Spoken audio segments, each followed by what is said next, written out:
Hello, I'm Dr. Annadale, and our topic today is a first look at Plato's Cave.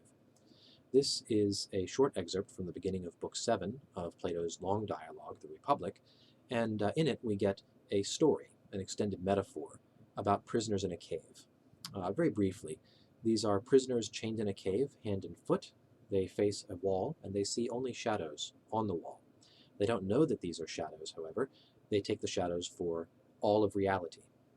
Now, in the story, a prisoner is released and is taken up to the surface, reluctantly and with great difficulty, to see objects outside of the cave, in the surface world, in the light of the sun.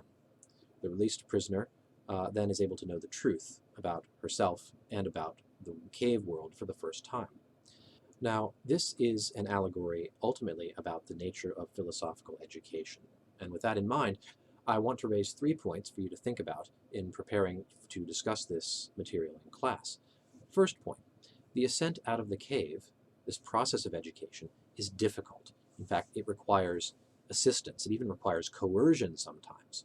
My question for you, how is this insight relevant to the nature of education today, right now in the 21st century? My second point, the person who is outside of the cave is able to understand herself and to understand the cave situation and what it truly is like. That is, she's able to understand her own past and to say, I used to be somebody who saw shadows on the wall, but now I see real things.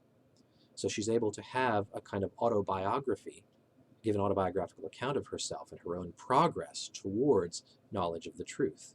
This is an account that the person who is still in the cave is not able to give. The person still in the cave is skeptical about the existence of anything outside of the cave. In a similar way, the person who has escaped is able to criticize the value system of people who remain in the cave with some authority. She's able to say that giving awards to the king prisoner for being able to identify the shadows on the wall accurately and quickly is really not that great a feat to recognize, because it ignores the whole reality that lies outside of the cave.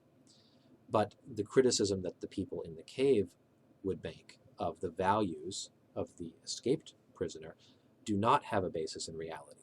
They are ignorant of or skeptical about the existence of the outside world. So their critiques don't carry any weight with us. And again, what is the value of this sort of framework for thinking about education today and for thinking about your own personal development towards being an educated person? My third and last point. Philosophical education, says Plato at the end of this excerpt, requires a reorientation of the whole self. It is a transformative experience. And here's how Plato describes it through the voice of Socrates at 518c. Education is not what some people boastfully profess it to be. They say that they can pretty much put knowledge into souls that lack it, like putting sight into blind eyes. But this power to learn is present in everyone's soul. And just as an eye cannot be turned around from darkness to light except by turning the whole body, so this instrument, the mind, must be turned around from what comes to be together with the whole soul. Now, what Plato's talking about here is that philosophical education is not just going to be a matter of changing some ideas or changing some practices. It's going to be a process that transforms one's entire life, one's entire outlook. Everything is at stake in the outcome of this philosophical education, because it involves a turning of the soul away from one set of objects towards a totally different set of objects. It's a complete transformation of one's value system, we might say it that way. So I ask you to think about what this means for the process of education that you've just begun for the study of philosophy, what it means about how we ought to approach it, both as teacher and as students, in the weeks to come. That's a first look at Plato's Cave. I look forward to talking with you about it later in class or in the comments section below.